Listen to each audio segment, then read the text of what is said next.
Las opiniones compartidas en estas entrevistas propias y de nuestros invitados reflejan puntos de vista estrictamente personales. No buscamos ofender a nadie, sino simplemente compartir distintas perspectivas y variedad de experiencias. Esperamos que lo disfrutes. Hola a todos, bienvenidos a Yaque Podcasts, un lunes más de una entrevista súper interesante que estoy segura que les va a encantar. El día de hoy vamos a conocer un poco más sobre la psicología con una gran invitada que estoy segura que les va a encantar, así que quédense en este video. Hola a todos, el día de hoy vamos a conocer un poquito más de qué se trata la psicología y para eso tengo el placer de presentarles a Margarita, quien es psicóloga con una especialidad en terapia cognitivo-conductual, quien nos va a brindar cierta información de en qué consiste la carrera, cómo se desenvuelve y diferentes preguntas que de repente tú también tengas y estás pensando ahorita considerar la carrera como una opción, pues aquí tienes algunas preguntas que te pueden ayudar. Así que primero quiero agradecerte, Margarita, por tu tiempo. Gracias por estar en esta entrevista y sé que va a ser de gran ayuda a muchos chicos que de repente están en esta etapa de limbo, ¿no? De verdad, muchísimas gracias. No, gracias a ti por la invitación. Estoy muy contenta de, aunque sea con un poquito de lo que se pueda hablar aquí, pues se pueda ayudar a otras personas a tener el conocimiento y también, ¿por qué no por ahí dar algunos tips que sean importantes para la sociedad en este momento? ¿No? Muchas gracias, Margarita. Muchísimas gracias. Y entonces vamos comenzando primero, ¿te parece? Por la etapa preuniversitaria, que es la etapa de la duda, ¿no? Porque salimos de la escuela y muchas veces nos cuesta mucho, algunos digo yo, encontrar una carrera, algo que se alinee a nosotros, decidirnos en qué vamos a dedicar ese tiempo que tenemos disponible después de salir del colegio. Entonces, en tu experiencia, ¿cómo fue esa etapa? ¿Tú tenías claro que querías ser psicóloga o es que lo descubriste después de salir del colegio? Vamos a regresar un poquito a esa parte de mi vida de la que no he hablado mucho en realidad, ni siquiera a través de las personas que me siguen en redes sociales, no he tenido la oportunidad, pero vamos a hablarlo aquí. Bueno, yo supe que quería hacer o dedicarme a la psicología cuando estaba alrededor de, creo que en tercero de secundaria más o menos. Es decir, tenía la idea porque por ahí algunos docentes me habían lanzado la información de que era buena para algún tipo de cosas que hacían. Incluso una psicóloga en algún momento me dijo, tienes habilidades para esto, ¿no? De pronto, inténtalo, ¿no? O Ujú. haz de lo que yo soy muy partícipe es orientación vocacional, ¿ya? Y de pronto eso no define exactamente cuál es la decisión que tú vayas a tomar, pero sí te da bastante detalle de pronto de cuáles son tus habilidades. Y eso sí es bastante útil para tomar una decisión en la vida profesional. En mi experiencia, decidí hacer una orientación vocacional a pesar de saber que ya como que quería dedicarme a la psicología o ser psicóloga y pues ahí me arrojaron un par de opciones, entre ellas estaba la carrera de psicología. Yo solo anhelaba que saliera psicología para, bueno, decir ya, comprobado, ¿no? Entonces me lancé con la opción de dedicarme a la psicología, de estudiar la carrera. Bueno, en ese entonces la psicología no era una profesión, digamos que muy tomada en cuenta. La psicología hoy, en la actualidad, ya tiene una posición o un posicionamiento bastante útil, digamos. Las personas están muy relacionadas con lo que es la salud emocional y eso es bastante bonito porque ya hay una preocupación personal sobre cada quien de que quiere mejorar, quiere reforzar ciertas cosas y eso es bastante interesante y bastante saludable también. Entonces, bueno, en ese momento decidí iniciar la carrera a pesar de que incluso algunos familiares no estaban muy de acuerdo, pero siempre me dieron el apoyo, ¿no? A pesar de no compartir tanto la decisión, igual estuvieron allí. Fueron 6 años de carrera universitaria. Bueno, cuando se inicia hay mucho temor, hay mucho miedo, hay mucha duda de seré buena, lo haré bien y si no soy tan buena para esto, ¿qué pasa? ¿No? Muchos cuestionamientos que aparecen por la mente de un adolescente, porque yo tenía en ese entonces 16 años. Entonces era como, wow, qué responsabilidad, ¿no? Salud mental es una responsabilidad muy grande.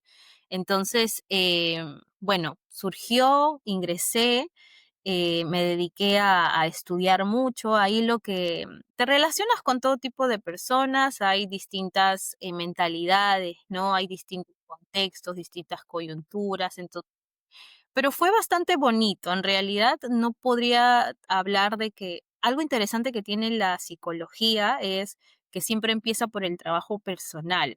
Tú ingresas a clases de hablar de un tema, hablar de un curso en específico y lo que hace es conectar contigo, con tu historia de vida, con las relaciones que tienes, cómo te relacionas contigo mismo, contigo misma, y que eso te lleve a, wow, yo nunca me había planteado esta pregunta. Eso es lo bonito de la psicología, o sea, siempre empieza con el trabajo personal. Claro. Entonces, bueno, para los que les guste la psicología, no es una, no puedo decir ni que es difícil ni que es fácil, pero sí es un proceso de adaptarse cuando somos muy más jovencitos, más adolescentes, pues, vemos todo como que la intención es pasar el curso, pasar el ciclo y ya, ¿no?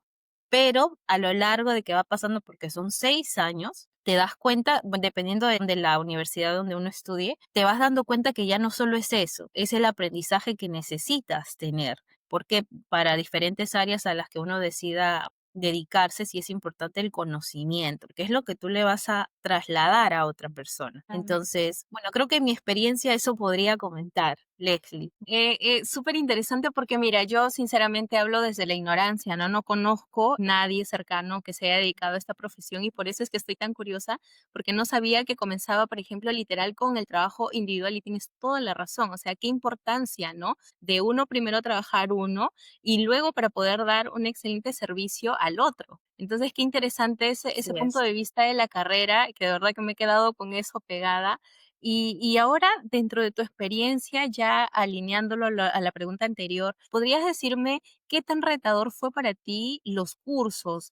¿De repente hay alguna experiencia con algún curso en particular que te haya marcado en tu etapa universitaria? ¿O es que de repente, no sé, algo que recuerdes? Porque yo sinceramente recuerdo muy pocas cosas de mi etapa preuniversitaria. No sé cómo fue en tu experiencia. Ok. Bueno, para mí la etapa universitaria fue la más bonita que he vivido, pero también la más retadora, no te voy a mentir, porque mira, ahí uno se pone a prueba en todo, ¿no?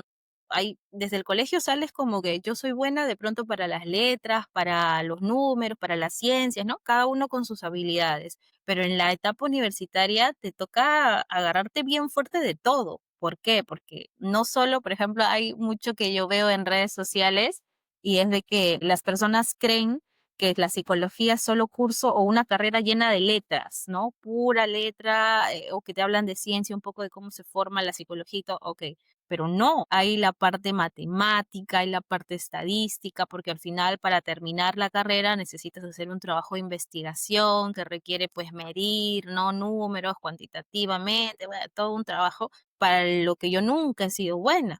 Esa fue mi parte más retadora. Sí recibí asesoramiento, sí recibí apoyo, porque cuando uno no puede con algo, sí es necesario buscar ayuda. Entonces Claro. yo siempre lo supe desde el colegio, ¿no? Para mí los números, la matemática, no significa que no sepa sumar, multiplicar, dividir, sino que hay cuestiones un poco más de más complejidad. Entonces, ya yo sí necesité de esa parte profesional de otras personas, incluso de asesores de la misma universidad que te podían ayudar porque pues cuando no sabes algo o desconoces o te cuesta, sí es importante pedir esa ayuda, sobre todo porque de eso dependía que yo terminara mi carrera, si no, pues no iba a poder hacerlo. Claro. Diría que esa fue la parte que más complicada me resultó, pero que después lo demás implica leer mucho. Si, por ejemplo, no tenemos el hábito, sí hay que armarnos una rutina para poder leer, porque la psicología sí es leer mucho y sacar tu espíritu investigador también, porque también hay que investigar. Es importante saber cómo nace algo, cómo se forma, cómo se construye, cómo perdura. Eso, de ahí la lectura, bueno, y habilidades que uno como estudiante también tiene que reforzar. Lo que suele suceder mucho con la carrera es que, por ejemplo, no prestamos mucha atención con la escucha.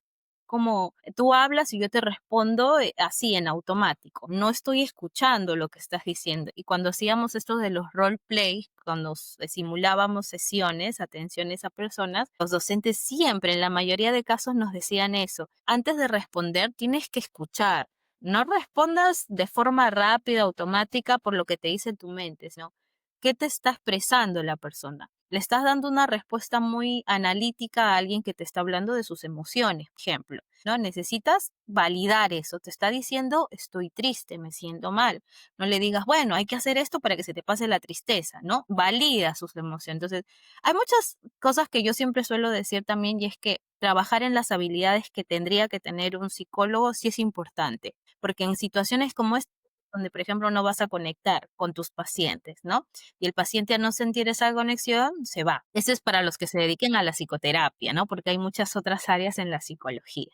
De verdad que creo que yo en particular desconocía que también tenía una parte muy de letras en la carrera Ujú, y como que yo lo asociaba más a las ciencias, de repente un poco más de biología, esas cosas, pero al final no, por lo que tú me estás mencionando, al final engloba conocer de las tres ramas que más o menos se conocen, ¿no? Matemáticas, letras y ciencias, al ujú. final la carrera implica los tres. Y qué importante lo que me también para que los chicos lo puedan saber, porque a veces es como que salimos de la escuela y satanizamos las matemáticas o satanizamos las letras y decimos, no, yo no soy bueno para esto, lo descarto Sí, y busco ajá, cualquier carrera que no la tenga. Pero al final, de una u otra manera, están interligados, sea en menor o mayor proporción, están así es. interligados y van a ser No necesarios. existe, perdón que te corte, no existe carrera en la que no se involucre, por ejemplo, la carrera de derecho. No, no puede ser que la carrera en el tiempo que se estudie solamente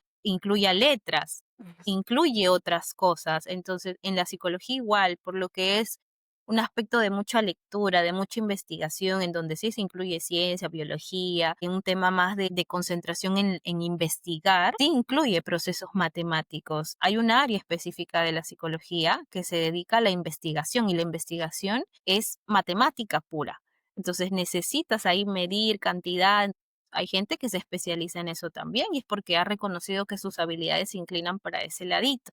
Entonces ya depende de cómo cada quien reconoce en qué cosas es un poquito, se desarrolla mejor, ¿no? Que es más bueno. Y eso sí es importante tenerlo en cuenta. Interesante, también porque ahorita mientras me mencionabas, noto que, por ejemplo, yo hablo desde mi experiencia como abogada, claro, ¿no? A nosotros nos cuesta a veces, y no digo que a todos, pero a mí en algún momento me costó conectar un poco con mi cliente porque, claro, no tengo esas herramientas como ustedes psicólogos tienen para intentar validar o abrirme o de repente hasta darle esa confianza a mi cliente, porque en algún momento a veces hasta fungimos un poquito de psicólogos porque el Sí, cliente viene con los problemas y nos lo cuentan y a veces nos cuesta a nosotros tener esas herramientas con nuestro ujú, cliente. Y lo que tú mencionas es también muy importante en la forma en cómo tú conectas, ¿no? Con tu cliente así para es. poder darle esa confianza, que se abra. Eso es un paso creo que es importantísimo al momento que elegimos un psicólogo para que sea la persona que nos acompañe, ¿no? Entonces, súper interesante también lo que mencionas. Justo ahorita se me venía a la cabeza las experiencias que he tenido con lo que tú mencionabas. Entonces, ahora más avanzando un poquito para la etapa ya casi final de la universidad. En el caso de los psicólogos, ¿cómo funciona el tema de las prácticas preprofesionales que son necesarias para egresar? ¿Cómo funciona? Si es necesario de repente hacerlo con la clínica de la universidad, si es de manera externa, ¿cómo fue en tu caso? A ver, en mi caso fueron 2 años de prácticas, 2 años antes de terminar la carrera, 2 años de prácticas en las que la universidad básicamente se encargaba de todo, ¿no? Era colocarnos en centros. Principalmente yo inicié en centros educativos, en colegios, a brindar charlas, talleres, por ahí alguna orientación, ¿no? No hacemos psicoterapia porque no estamos preparados, pero sí orientación, orientar a los estudiantes frente a dudas, frente a preguntas que tenían justamente sobre la vida universitaria, sobre qué carrera estudiar o sobre problemas un poco ya más personales, familiares, que lo hacíamos bajo la supervisión de nuestros encargados. Eso fue un recuerdo en mi primer año de prácticas que lo hice en 2 centros y el último sí lo hice, bueno, bajo una postulación para el mismo consultorio psicológico de la universidad, que ahí ya sí, pues, no sé como cuántos filtros fueron para poder pasar, pero fueron varios.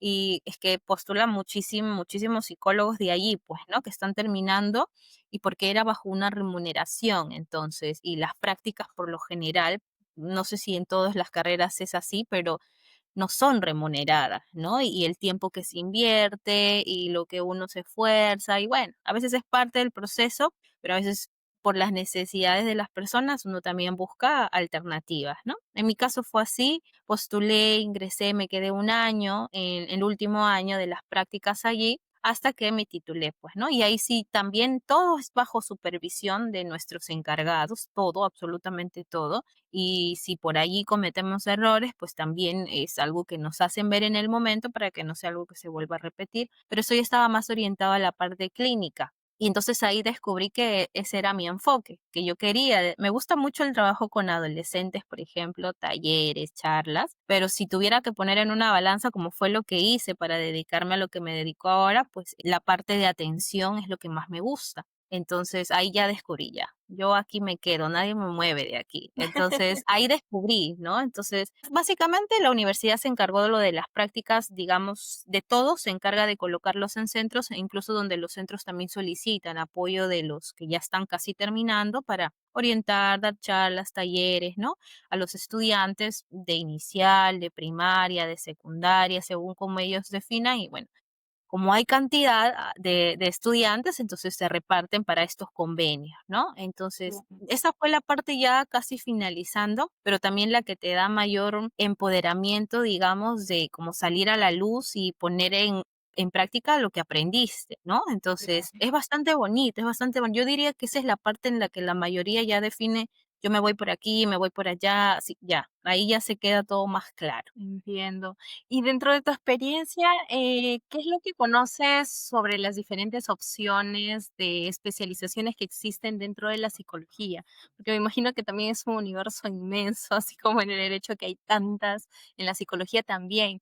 ¿Podrías darnos un poquito un alcance de qué opciones conoces, qué especializaciones existen, como para que los chicos puedan tener ahí esa información? Bueno, podría hablar desde la parte psicoterapéutica, clínica, que es la que manejo, más no de repente sobre otras áreas porque pues no Claro. tengo la experiencia, no conozco y no quisiera dar una información equivocada, pero en base a lo clínico, a lo de la psicoterapia, pues en realidad la psicología es tan amplia, Leslie, que existen muchas ramas de la psicología y muchas áreas de especialización que yo utilizo, por ejemplo, la terapia cognitivo-conductual es un enfoque que tiene evidencia científica y que ojalá todas la tuvieran, pero no todas la tienen. Entonces, ¿a qué me refiero con eso? A que hay una validación en base a investigaciones, a trabajos de que la terapia cognitivo-conductual es una terapia que tiene validez y que se sostiene en el tiempo, ¿no? Las personas que han ingresado a estos procesos de psicoterapia han logrado salir de lo que al inicio era un problema y que hoy ya no lo es. A diferencia y que conecta mucho con la parte real, es ciencia, a diferencia de otros enfoques que prefiero no dar nombres, pero que también es elección del propio profesional y diría que también es elección del propio consultante. Si te sirve, si te está ayudando, si te es útil, si consideras que también te está alejando del problema inicial por el que llegaste, bueno, adelante. Pero siempre la sugerencia es buscar algo que sea verídico, que sea validado, ¿no? Que tú tengas la certeza de que es algo que te va a ayudar. Pero como digo, depende de la comodidad del propio estudiante, ¿no? Hay muchos nombres que quisiera no decir, pero hay muchos enfoques. De pronto lo voy a mencionar porque todos lo conocen, ¿eh? El enfoque de gestal, hay el enfoque humanista, cognitivo-conductual, que es el que yo utilizo. Ahora mismo hay una que está sonando mucho, la de aceptación y compromiso. En realidad hay muchas, pero como te digo, va a depender mucho de la elección que haga el profesional primero, porque es lo que ejerce, lo que estudia y se dedica a eso, y segundo, sus propios pacientes, ¿no? Que llegan con ellos y, bueno, definen, bueno, me sirve, no me sirve, me siento bien, no, mejor busco otra opción, que también es válido, y así. Okey, entiendo. Sí, porque en realidad yo lo digo de en base a mi experiencia. En el momento que estuve buscando un psicólogo, me confundí un poco los perfiles en cuanto a la información o la forma, me imagino, cómo abordan los problemas, y ahí decía, ¿no? Enfoque tal, enfoque tal, enfoque tal. Obviamente, un paciente normal no lo conoce, no sabe de qué trata, y como que se queda un poco mareado de repente, ¿no? Confuso al momento de elegir. Y claro, de repente nosotros como usuarios no tenemos las herramientas ni para saber si va a ser efectivo o no hasta que decidamos seguir con esta Exacto. persona, ¿no? Entonces, es bueno también lo que tú mencionas porque nos ayuda a distinguir, a conocer un poquito más y de repente atrevernos a probar quizá un poco más lo tradicional y si en caso vemos que no nos está funcionando, pues elegir cosas mucho más alternativas, ¿no? Exacto, Interesante. sí.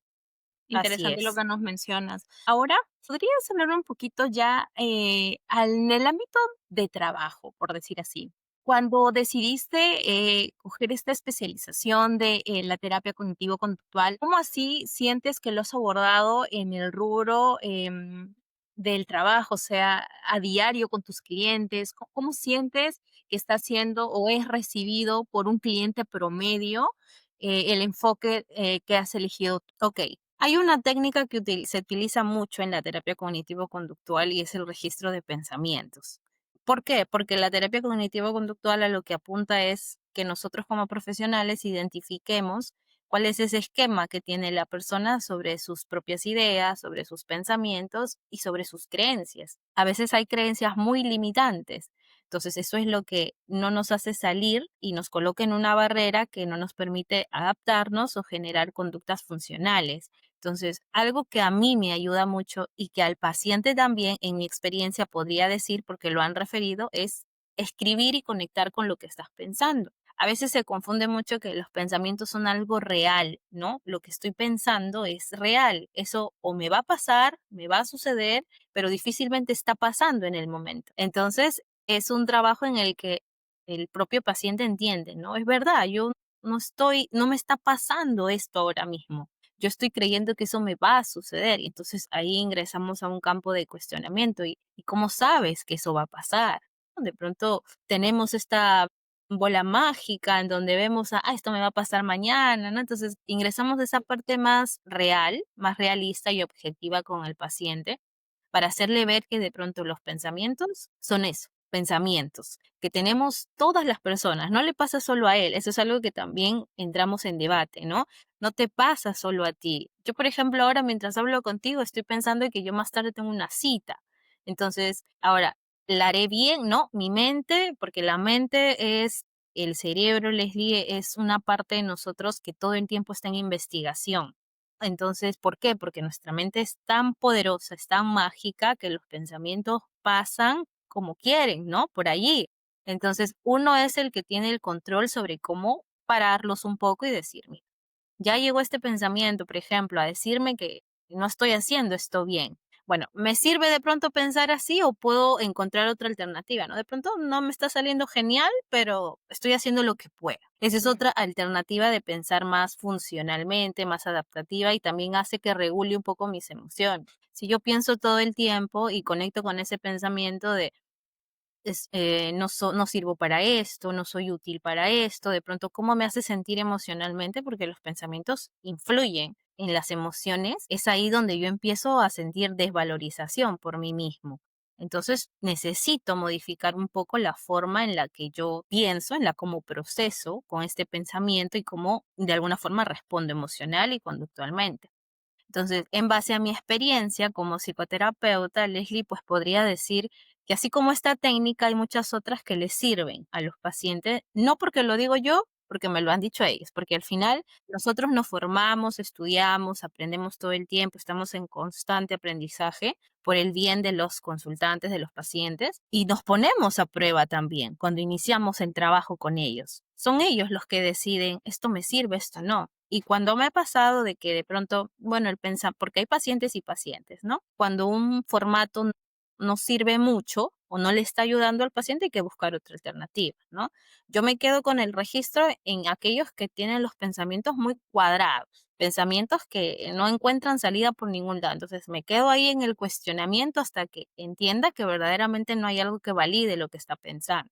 Pero en el caso de quienes, mira, te podría decir, la terapia cognitivo-conductual no es un proceso de psicoterapia que dure años, o al menos no es a lo que apunta. Es un tipo de terapia un poco más breve, que permite al paciente pues salir de su problema en un tiempo menor, no quedarse dependiente de la psicoterapia. Al menos no me gustaría a mí que sea así, porque también me lleva a pensar, no estamos avanzando, ¿no? Seguimos en lo mismo. Pero como te digo, el proceso de cada quien también es respetable porque a cada uno le cuesta más que a otro o a otro le resulta más sencillo.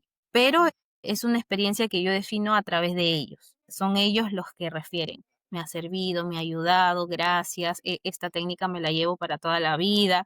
Entonces, eso es lo bonito de la psicoterapia, ¿no? Y es en base a un enfoque que, como te digo, es validado, tiene evidencia y es un enfoque bastante que conecta mucho en realidad con una parte real de nosotros y es con esta cuestión de que pensamos, nuestra mente está pensando todo el tiempo. Entonces, pero ya es, cada quien elige el profesional con el que quiere ser atendido mientras le represente una estabilidad y eso es bueno. Sí, totalmente. Ahorita que me mencionabas esto, yo estaba recordando cuando hablabas de los pensamientos, mi mente estaba pensando en un poquito la etapa preuniversitaria, Ujú, porque en principio este podcast, como te había mencionado, está apuntado a este tipo de público, de personas que salen de la escuela y están en esta etapa de decidir. Y estaba recordando que en esa altura nosotros no tenemos de repente el conocimiento o las capacidades o aptitudes para entender que no todo lo que pensamos es lo que sucede o la realidad. Y recordaba que en la etapa preuniversitaria pasa mucho o es muy común, creo yo, por lo que he conocido, que los chicos muchas veces se desmotiven muy rápido por el hecho de repente postular a una universidad y no conseguirlo, o simplemente ujú. postular por presión familiar, o de repente, no sé, no están consiguiendo conciliar tanto sus decisiones con la influencia de la familia. Entonces, en esa etapa, ¿qué tips o qué herramientas crees que deberían considerar los chicos para poder, primero, no creerse todo lo que piensan y no dejarse llevar tan rápido por esos pensamientos negativos de incluso desvalorizarse por no conseguir al primer intento de repente aquella primera gran meta que se trazan? Bueno, voy a utilizar la técnica que yo utilizo con mis pacientes y que de pronto les puede servir porque al tú no tener una respuesta certera, no podrías asegurar que algo te va a ir mal o te va a ir bien. Y Ujú. eso es algo que quiero, sí me gustaría que sepan que nos pasa a todas las personas, incluso no solo cuando somos adolescentes, sino en la vida misma. Hay muchas situaciones que transitamos en las que nos cuesta tomar decisiones porque aparece el diablito por aquí diciéndonos, ¿y si te va mal? ¿No? Y si lo haces mal y si fracasas, entonces hay que buscar la otra alternativa, no quedarnos solo con los pensamientos negativos. Entonces, cada vez que tengamos este tipo de pensamientos de lo que dice la familia, lo que dicen los amigos, y si verdaderamente yo creo que lo voy a hacer bien o no, pregúntate, ¿cómo sabes que eso va a pasar? ¿Cómo sabes que lo que dicen tus familiares de no, y te lo dice alguien que me lo dijeron a mí durante mucho tiempo, tú no vas a vivir de la psicología. De pronto estudiala porque si te gusta, pues no, pero ahora las cosas han cambiado, entonces sí implica estudiar mucho, capacitarte, formarse. Eso sí, porque nada sucede de la nada, ¿no? Pero cuestionen sus pensamientos, cuestiona lo que estás pensando, si por tu mente aparece el no, no, de pronto ya tiene razón, de pronto esto no es para mí, de pronto el amiguito, no, vente, estudia esta otra carrera porque acá sí vas a ganar bien, ¿cómo lo sabes? ¿Cómo sabes que esto va a pasar? No es que me lo dijo fulanito, mi mamá, mi tío, que es abogado, que esto, que lo otro, que estudia psicología clínica, que es médico. Permítanse vivir sus propias experiencias en función de sus deseos también, de qué es lo que tú buscas, qué es lo que tú quieres, cómo te ves en 5 años cuando acabes la carrera. Aparte de que nos vaya bien en el futuro, también depende de cuánto uno se haya formado en el presente, cuánto uno haya estudiado, cuánto uno se haya capacitado. Eso sí es importantísimo, la verdad. Pero cuando no tenemos evidencia de un pensamiento que aparece o de información que recibimos de todos lados, sí hay que quedarnos con qué es, cómo sé yo que eso va a pasar. ¿Cómo sé yo o que me va a ir mal o que me va a ir bien? No lo sé. Entonces, ¿cómo es la única forma de saberlo?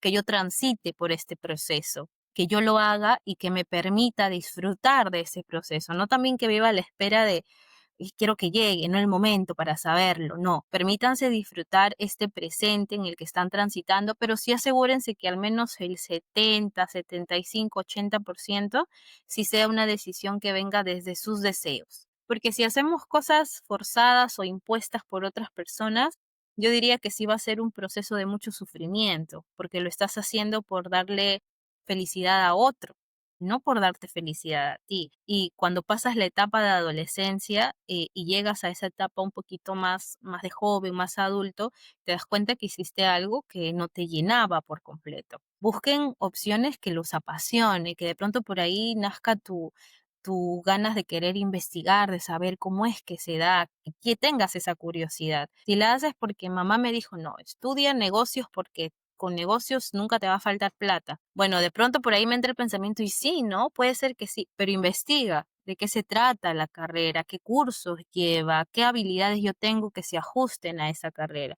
De pronto hay gente que estudia cursos matemáticos. Leslie, es como que yo me hubiese metido a estudiar, ¿no? Un curso, no sé, de ingeniería, de arquitectura, que hasta ahorita estaría estudiándolo porque no acabaría nunca, ¿no? Es un proceso de complejidad más grande, entonces sí hay que tener en cuenta las habilidades y cuestionar mucho lo que estés pensando en función de si es real o no, que es algo que yo utilizo mucho para debatir el pensamiento y no quedarme con, no, sí es cierto, ¿no? Le voy a dar la razón por aquí o por allá. Sí, porque sabes que yo lo menciono en base a mi experiencia, como te mencionaba hace poco también, y es que en esa etapa es muy fácil ser influenciados, creo yo, por la Sí, poca capacidad que tenemos aún de terminar de entender de qué somos, porque estamos en esa etapa aún de autodescubrimiento, estamos mucho más indecisos, mucho más vulnerables quizá, y es muy fácil que se nos influya, sí, se nos influya, ¿no? Y en este caso, a veces la familia directa también eh, no necesariamente nos ayuda, sino a veces como que nos mandan un poquito más para abajo, quizá ujú, no es su intención, pero como mencionaba hace poco conversando con un colega, a veces los papás no lo hacen, en realidad los papás no lo hacen por mal, simplemente que no encuentran la forma de hacértelo ver, y tú lo ves de repente como un ataque, ¿no?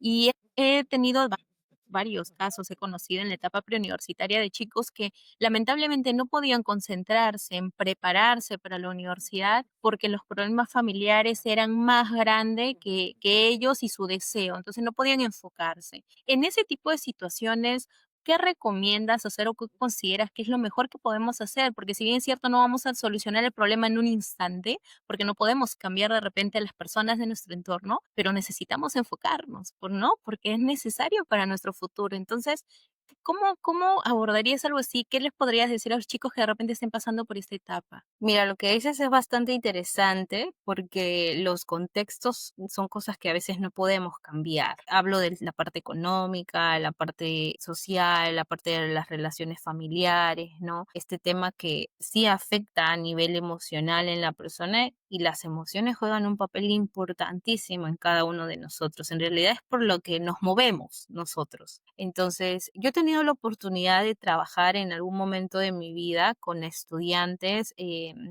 que se preparaban para postular a universidades nacionales, ¿no?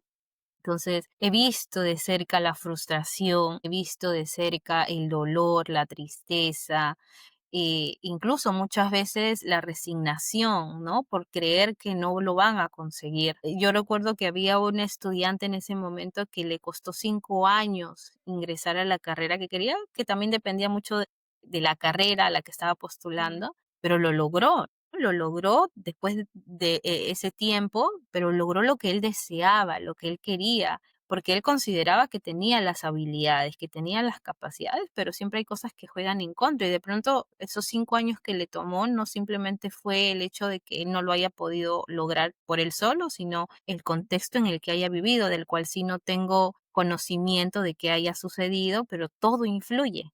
Todo influye en las decisiones que tomamos y en las cosas que nos pasan. Entonces, yo diría que en este caso, como hay cosas que no podemos cambiar, que es algo que también busco que siempre las personas comprendan.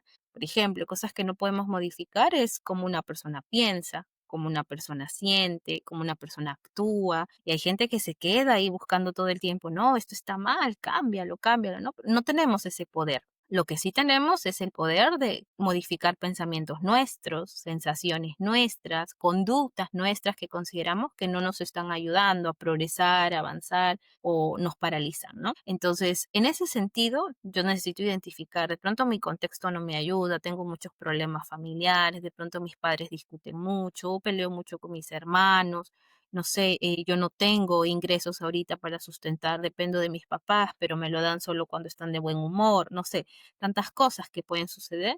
Bueno, de pronto ahí lo que implica es trabajar en cómo yo me puedo manejar emocionalmente y cómo puedo trabajar con mi mente en función de lo que me está pasando. Porque si yo ya me senté con mi papá, con mi mamá y le dije, mira, esto que ustedes están haciendo me afecta, me duele, no me deja concentrarme, no puedo rendir bien mis evaluaciones, estoy en el mismo puntaje hace semanas. Entonces, y el papá puede que te diga una cosa ahorita de que, bueno, sí, vamos a mejorar, y no pasa. Yo tengo dos opciones: o me quedo esperando que mi papá y mi mamá modifiquen esa conducta que me afecta, o hago yo algo al respecto para intentar lidiar con la situación.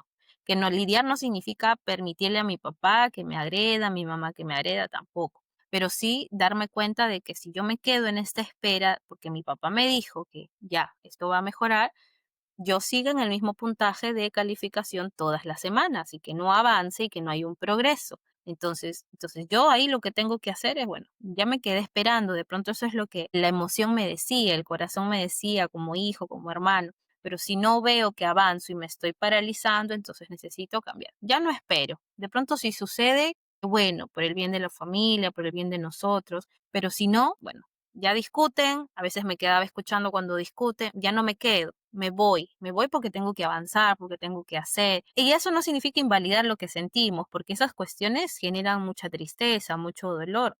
Y yo valido mucho la parte emocional de las personas porque son importantes, pero también utilizo la parte racional, ¿no? Entonces, ok, me duele y de pronto lloro y me siento mal, pero si yo me quedo toda la semana en casa esperando que eso se solucione y no voy a estudiar y no me preparo, ¿cómo pienso alcanzar mi objetivo de acá en 3 meses que voy a postular? Entonces, sí necesito moverme. El movimiento es lo que me lleva en busca de mi deseo.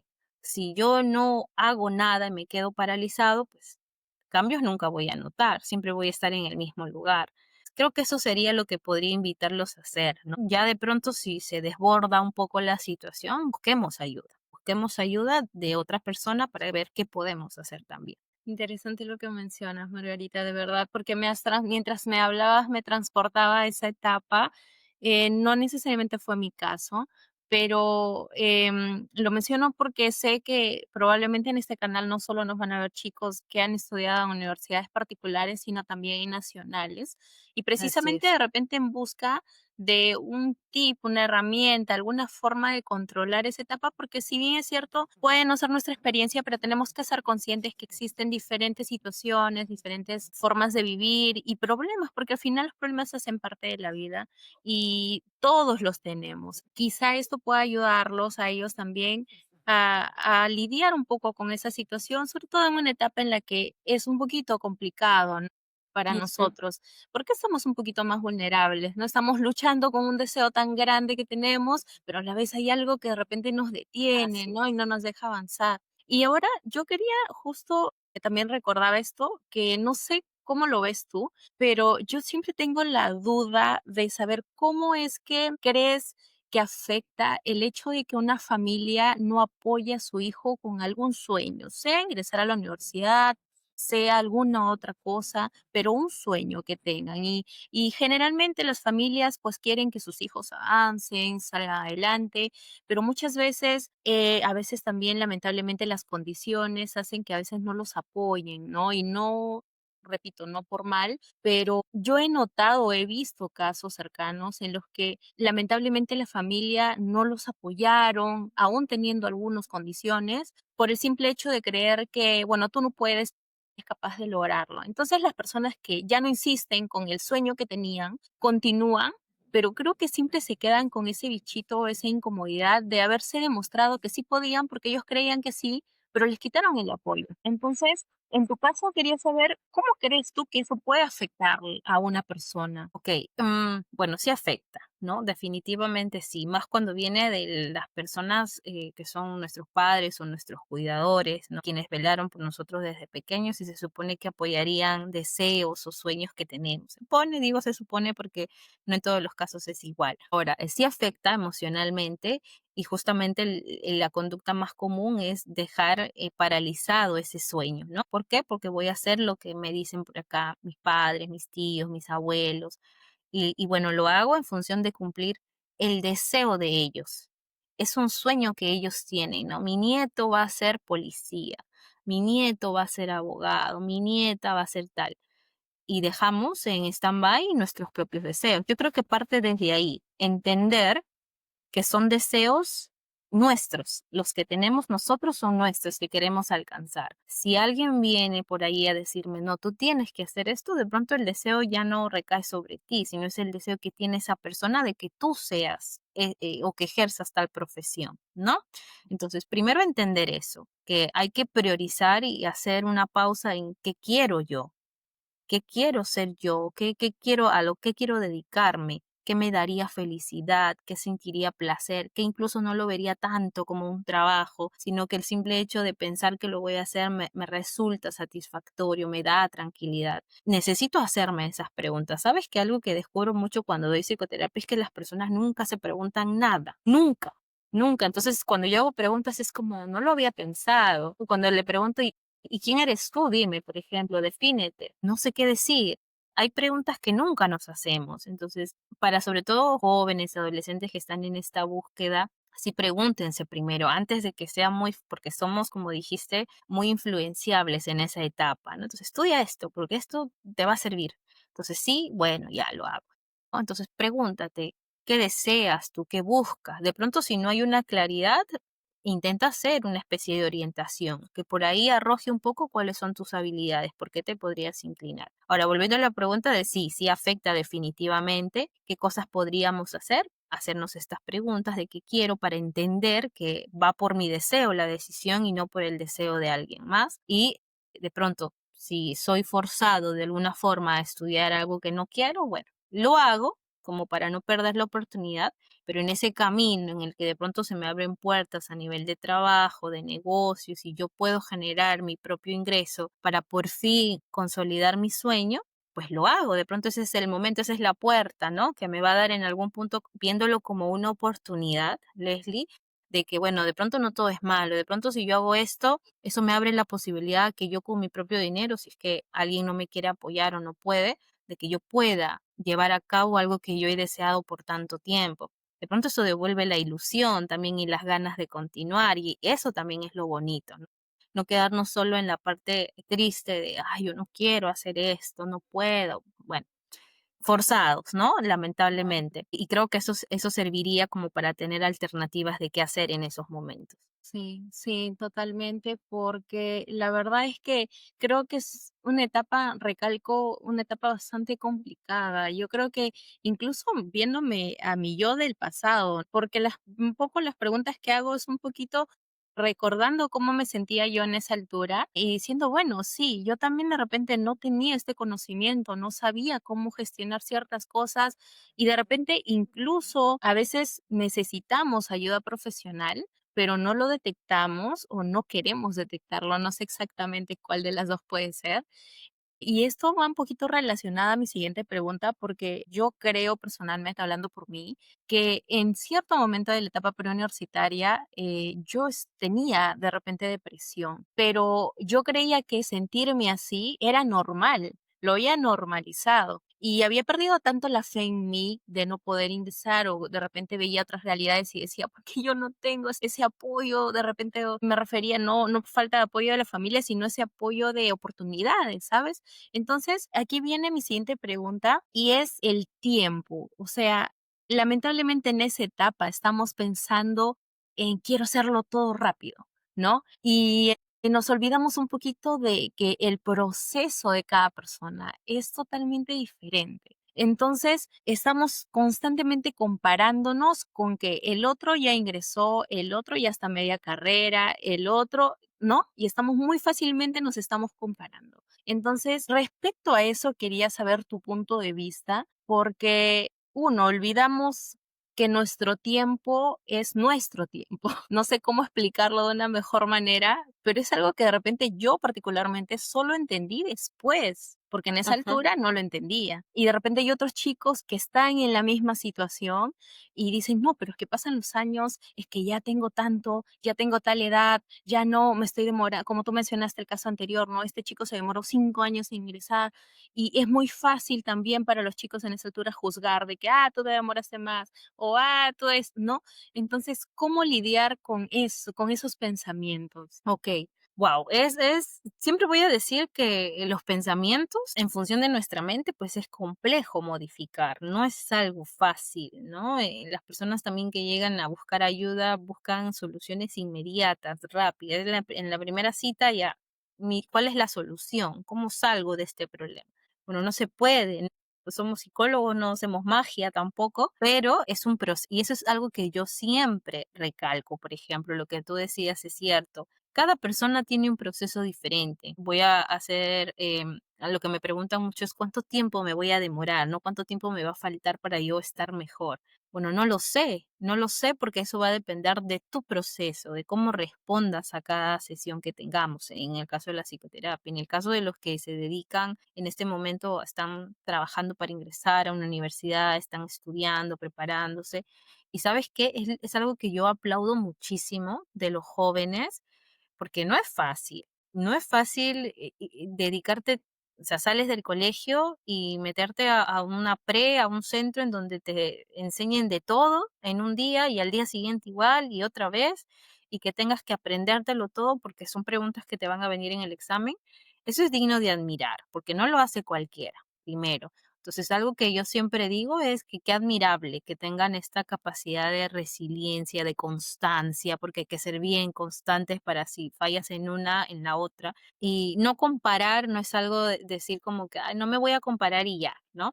No resulta así tan fácil, pero sí se empieza desde allí. Es decir, ¿cómo me hablo yo cada vez que veo de pronto que alguien ingresa? Y de pronto ingresó teniendo menos tiempo estudiando que yo, quizá. Entonces empiezo a ¿cómo es posible, no? Que qué barbaridad, que soy una tonta, que cómo no estudio, que cómo... Entonces empieza desde allí, ¿sabes? Desde el diálogo que yo tengo conmigo. La crueldad a veces que ejerzo sobre mí misma, sobre mis capacidades y mis habilidades, que no tienen por qué ser iguales a la de otra persona.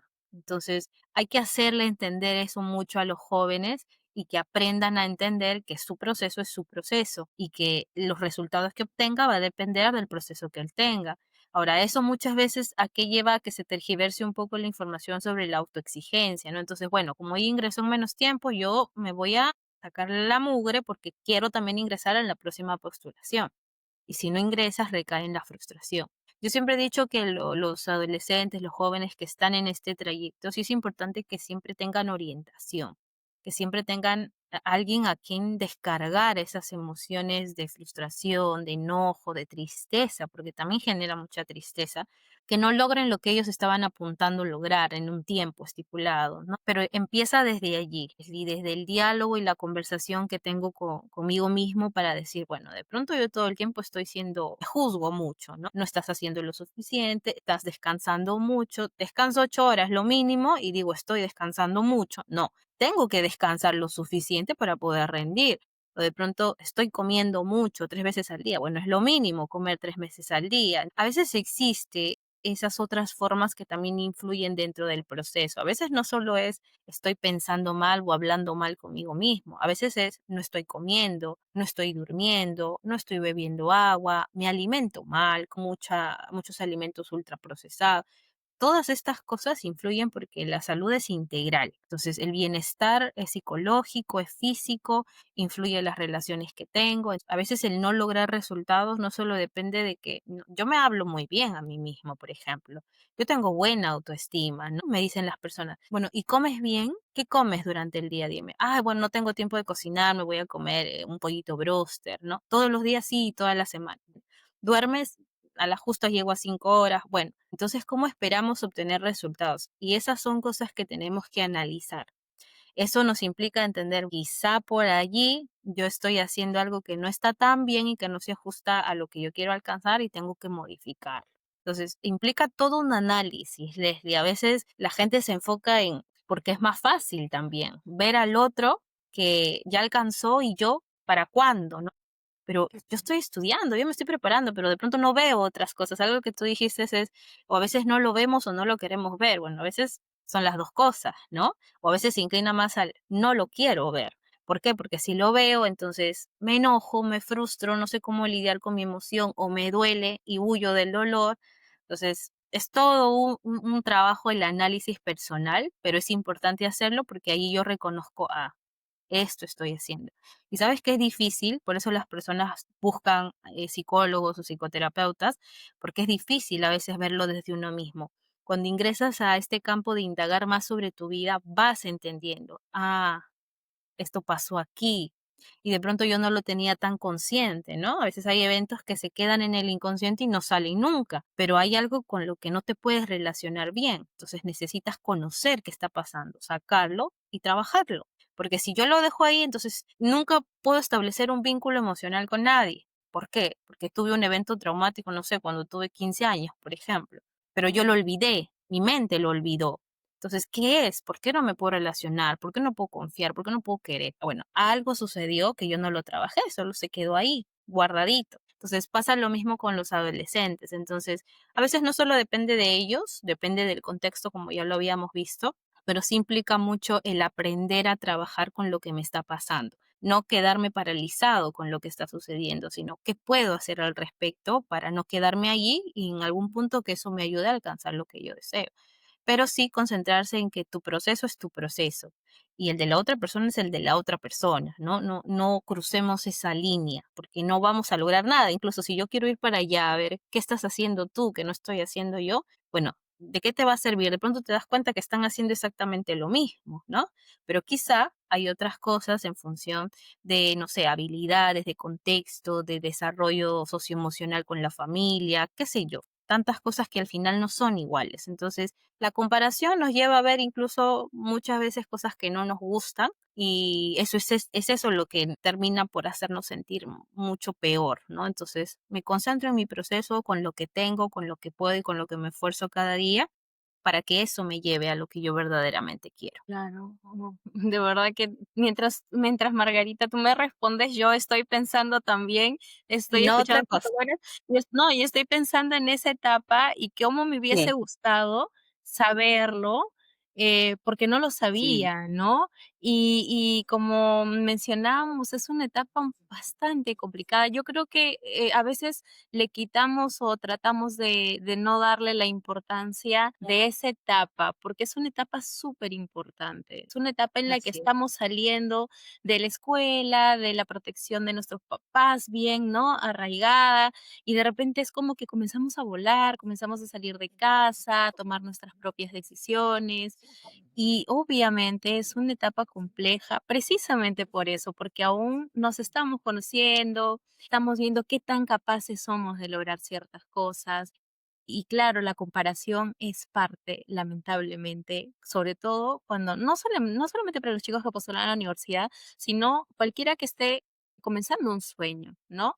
Así Entonces, es. lamentablemente eso es parte de. Y ahora yo quería preguntarte ya para ir finalizando un poco este tema, ¿cómo ves tú o cuál es tu punto de vista? Yo sinceramente voy a hablarlo desde la ignorancia, como te repito. ¿Tú crees que existen señales de alerta para poder detectar como padre? Y ahora me pongo en la posición de los papás porque me imagino que los papás muchas veces quieren ayudar y no saben cómo. ¿Qué señales de alerta existen para yo notar que de repente mi hijo necesita un acompañamiento psicológico? Porque en sí tú puedes escoger que sea voluntario y en realidad quien pueda contar con ello, genial, ¿no? Es maravilloso. Pero si de repente veo ciertas cositas que me puedan dar a entender que lo está, es como si mi hijo lo estuviera gritando, necesito ayuda, pero no me lo dice directamente. Ujú. Entonces, como papá, ¿qué señales de alerta puedo detectar para decir, no, mi hijo me está pidiendo indirectamente ayuda psicológica? Voy a decir que no es fácil porque en la etapa de adolescencia,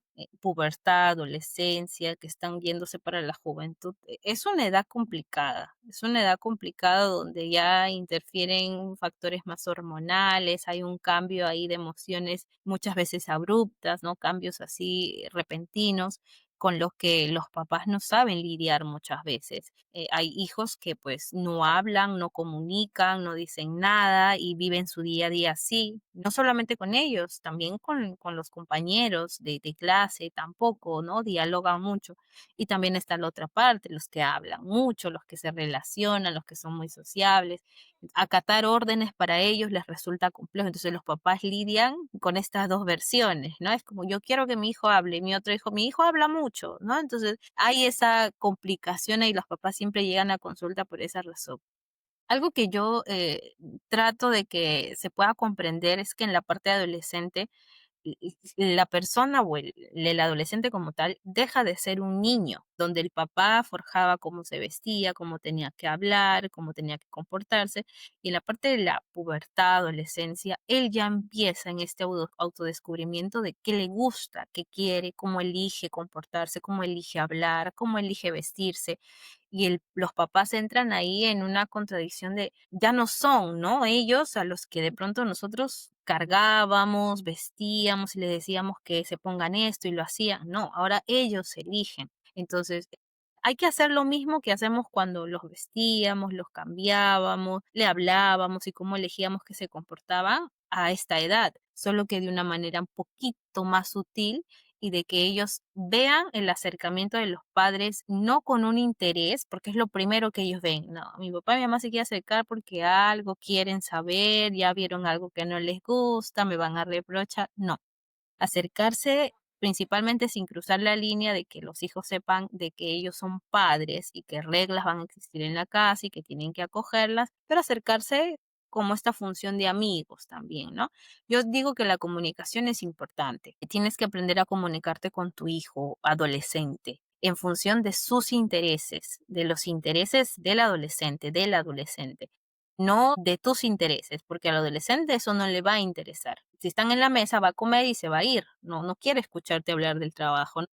Al adolescente le gusta que conectes con lo que a él le importa en ese momento, ¿no? ¿Cómo estás? ¿Cómo te fue? ¿Qué necesitas? La comunicación es clave. Para todo tipo de vínculo es importante. Si yo no establezco comunicación, ¿cómo voy a querer saber qué le pasa a mi hijo? ¿Cómo voy a saber qué necesita, qué le hace bien, qué le hace mal? Y diría que esto más para la parte, no quiero generalizar, pero más para la parte de la figura paterna, porque sé que las figuras maternas por porcentaje son las que más se acercan a sus hijos, pero en general para ambos, sí es importante establecer un vínculo de comunicación asertivo, no una comunicación agresiva, asertiva, en donde yo me pueda comunicar bien y mi hijo me entienda.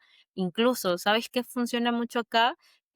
Adoptar estas formas de cómo habla tu hijo adolescente para que conectes con él y él te ve y diga, o te escuche y diga, wow, mi papá me entiende, ¿no? Wow, mi mamá me entiende. Estas cosas a los papás yo sé que les cuesta enormemente. Sé que es un rol que ellos desempeñan a la justa sí, con barreras y que yo les sugiero, por ejemplo, pero que si lo hacen es porque verdaderamente les interesa el bienestar emocional de sus hijos. Entonces ahí es donde el adolescente va conectando y va hablando y va diciendo, y esto me pasó y lo otro. Entonces el papá se da cuenta que efectivamente yo necesitaba este tipo de conexión con mi hijo para ver las señales en los adolescentes son estos dos polos opuestos que te puse, ¿no? El hablar y el no hablar, el reprimir, el ser una persona introvertida al que habla mucho, se expresa mucho, al que es extrovertido.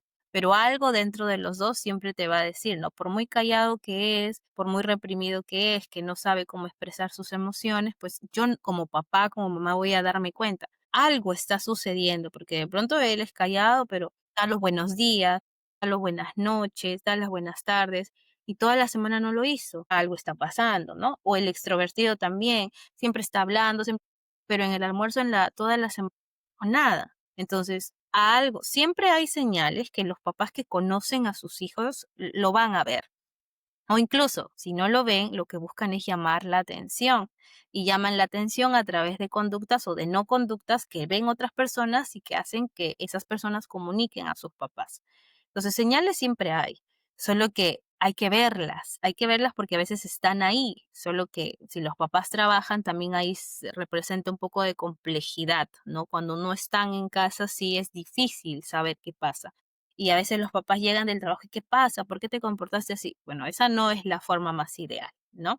No vamos a conseguir nada en ese sentido. Wow, sí, de verdad que ahorita mientras hablas yo intento imaginarme las situaciones que tú das. Sí, sí. Porque, bueno, pronto es la forma en cómo mi cerebro funciona, pero yo me quedé con un pensamiento de la pregunta anterior y está un poco relacionada con esta pregunta, que es que nos olvidamos que todos tenemos habilidades diferentes y que somos buenos en unas cosas y a veces no tan buenos en otras, Ujú. pero son diferentes al otro. Y a veces en esta etapa de comparación también tiendo a repetir o a imitar conductas de otras personas, de la sociedad, por una idea de repente de moda o de intentar también llamar la atención en el fondo y no soy consciente de las emociones que estoy teniendo, ¿no? Entonces, claro, en esta etapa estamos en una etapa en la que nosotros no somos conscientes de todo lo que estamos cargando y no es fácil ser adolescente. Yo creo que los papás y tanto Ujú. los propios chicos se olvidan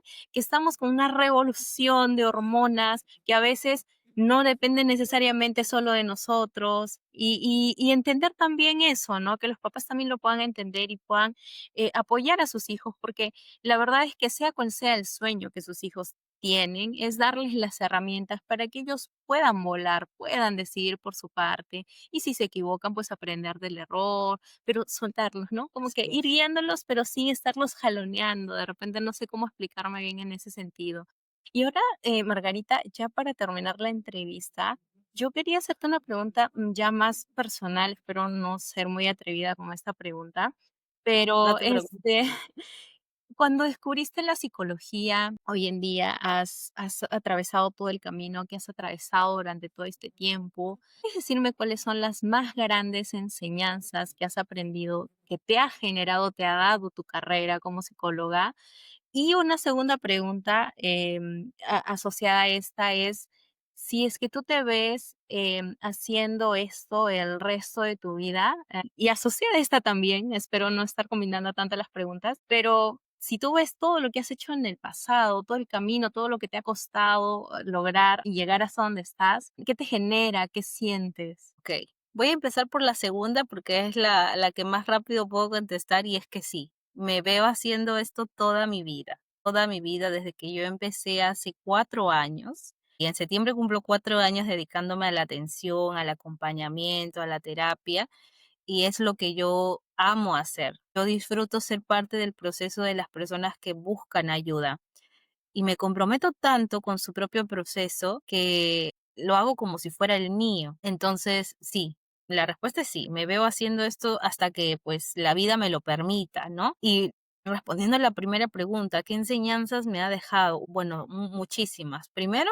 a lo que te comenté inicialmente, que lo que tiene de bonito la psicología, la carrera, es que te permite conectar contigo mismo, a conocerte un poco más. Y si nunca sabías cómo hacerlo, pues la carrera te va a permitir ingresar a ese campo de quién soy, ¿no? De para qué soy buena, para qué no tanto. Y mira, se vuelve tan liberador entender que hay cosas para las que tú no eres tan buena, tan capaz, porque no podemos ser un 10 en todo.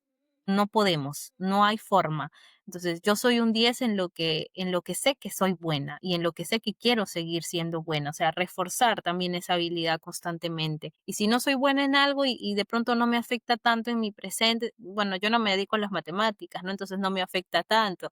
De pronto cuando tenga mis hijos, quizá ya hago y ahí voy a meterme un poquito más a trabajar con ellos, pero ahora mismo, pues, y no creo que me represente un malestar tampoco, no me dedico a eso y es por eso que siempre digo, las elecciones de las carreras hay que hacerlas en función de habilidades, de lo que yo considero en lo que soy buena, capaz y que lo puedo seguir trabajando. No aferrarme a de que yo soy mala para esto, pero lo voy a aprender. Pero si no se alinea mucho con tus resultados anteriores, pues quizá por ahí no sea, ¿no? También a manejar mucho mis emociones. Sabes que una de las cosas que los psicólogos sí o sí tenemos que aprender a hacer es a lidiar con lo que te pasa. Y esto seguramente si lo escuchan otros colegas me lo van a entender, pero pasa que tenemos sesiones todos los días, atendemos a pacientes todos los días y puede que en un minuto anterior a que tengas que atender a un paciente hayas tenido una discusión con tu mamá, con tu papá, con tu pareja, con tus hermanos y te sientas mal.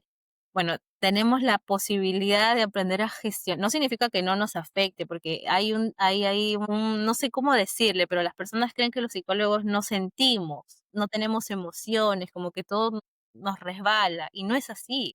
Solo que la propia carrera y durante los años de experiencia uno aprende a cómo gestionar esas cosas. No significa que no afecte, sí afecta. Incluso hay momentos en los que uno puede decir, bueno, cancelo la cita porque no me siento apta, pero luego no, porque yo sé que puedo con esto. De pronto terminando la sesión, hago lo que tengo que gestionar, porque las emociones sí no hay que dejarlas en el cuerpo, siempre hay que sacarlas, expresarlas. Entonces, esa es otra cosa que me ha permitido a relacionarme mejor. Si yo tuviera que confesar algo aquí, es que yo en la etapa de la universidad no hablaba casi nada. A mí me costaba mucho hacer exposiciones en público, me costaba mucho hablarle a alguien para hacer un grupo, y la universidad es una etapa que te mueve a distintas áreas en donde hagan grupo, ustedes escojan con quién. Y yo, que yo no podía hablar, que yo no sabía cómo acercarme a alguien y decirle, te retaba a hacer eso, ¿no? Entonces es como que hay cosas que yo he aprendido en esta etapa de vida universitaria.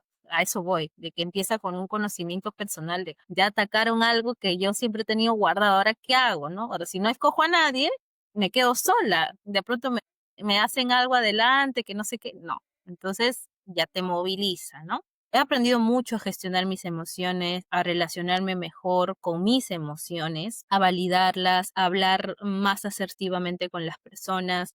Antes sí podía decir era un poquito más impulsiva, ahora proceso más lo que me pasa y luego reacciono, que es lo que tenemos que hacer todas las personas, no actuar de forma inmediata. No sé, creo que en general en mi vida la he acomodado un poco gracias a la psicología. Hay muchas características de la Margarita que fue hace muchos años, con una personalidad más reservada, más retraída, más callada. A hoy una persona que, mira, se dedica a estar en redes sociales, a trabajar con pacientes, a hablar todo el tiempo. Entonces, se puede ajustar la vida en función de lo que a ti te gusta y en función de lo que consideras que eres buena y que haces bien. Entonces, una persona tímida, por ejemplo, que me pasaba mucho, no es algo que no pueda vencer la timidez, se puede, claro que con mucho trabajo, hay muchas cosas a las que te vas a tener que exponer, pero en general la psicología me ha permitido tener una vida hoy, Leslie, bastante bonita. Yo adoro mucho esta parte de mi vida en la que me estoy dedicando a algo que me gusta, porque claro que miro hacia atrás como era la tercera pregunta y todo lo que yo he vivido lo volvería a vivir si me colocara en esta posición otra vez. Yo estuve en trabajos que nunca quise estar o que no me sentía tan cómoda y le agradezco a la vida por haber tenido las oportunidades. Conocí a gente maravillosa en ese trayecto. El trabajo del psicoterapeuta es muy solitario, trabajas tú solo, ¿no? Tú te encargas de todo, pero en ese trayecto pasado uno conoce y aprende muchas cosas. Y eso es también lo que te permite entender, bueno, de pronto yo ya cumplí mi ciclo con estos trabajos, necesito hacer lo que verdaderamente me gusta. Y el camino no es fácil, no es fácil, pero si yo miro hacia atrás, todo lo que yo tengo hoy ha valido la pena. Y me refiero a con todo lo que tengo hoy es a nivel emocional me llena porque hago lo que me gusta, lo que me apasiona y porque me pagan encima por eso. Y eso es lo más bonito, ¿no? Creo que es a lo que a todos apuntamos, trabajar en algo en lo que no sea un trabajo para nosotros, pero que encima de eso nos paguen. Así es, así es. Qué lindo, Margarita. De verdad te quiero agradecer mucho el tiempo. Es para nosotros súper importante porque sé que de alguna manera podemos llegar a otros jóvenes y quizá eso les pueda generar algún aprendizaje extra que les pueda ayudar en esos momentos de conflicto en los que de repente a veces nos cuesta pedir ayuda o de repente por desconocimiento no sabemos cómo enfrentar, ¿no? Y nosotros aprovechándonos de tu profesión hemos tenido el placer de escuchar tus tips y ciertas herramientas que nos has brindado para que también ellos puedan aplicarlos, ¿no? De verdad, nuevamente muchísimas gracias, Margarita. Están todos invitados a seguir a Margarita en todas sus redes sociales y ya saben, ya han tenido esta es como una previa experiencia con Margarita, así que si ustedes creen que pueden ahora tener el acceso, porque la verdad yo considero que esto es una necesidad y un lujo, lamentablemente porque sé que no todos podemos, pero es una necesidad y en realidad creo que todos deberíamos recurrir a un psicólogo para poder principalmente estar en paz, entendernos, conocernos y estar en paz, ¿no? Que creo que es lo más importante a lo que apuntamos todos. Y si esto de repente puede ser el primer momento de contacto con Margarita para ustedes, pues maravilloso. Cualquier cosa, comuníquense con ella en todas sus redes sociales, que ya saben que es una persona que les puede generar el primer contacto con un cliente increíble. Yo me estoy poniendo como si fuera la primera a prueba 10 de 10, como dicen. De verdad, muchas gracias nuevamente, Margarita, por tu Gracias a tiempo. ti. Y bueno, nada, nos vemos un próximo lunes. Si en caso creen que les gustaría ver un nuevo episodio con Margarita, pónganlo aquí abajo. Si tienen alguna otra preguntita también para ella, pónganla aquí en los comentarios, que con certeza se lo haremos llegar. Así que nuevamente muchísimas gracias, Margarita. Y nada, nos vemos un próximo lunes. Gracias, Leli. Muchas gracias por la apertura en este espacio. Cuídense mucho. Chao. Gracias.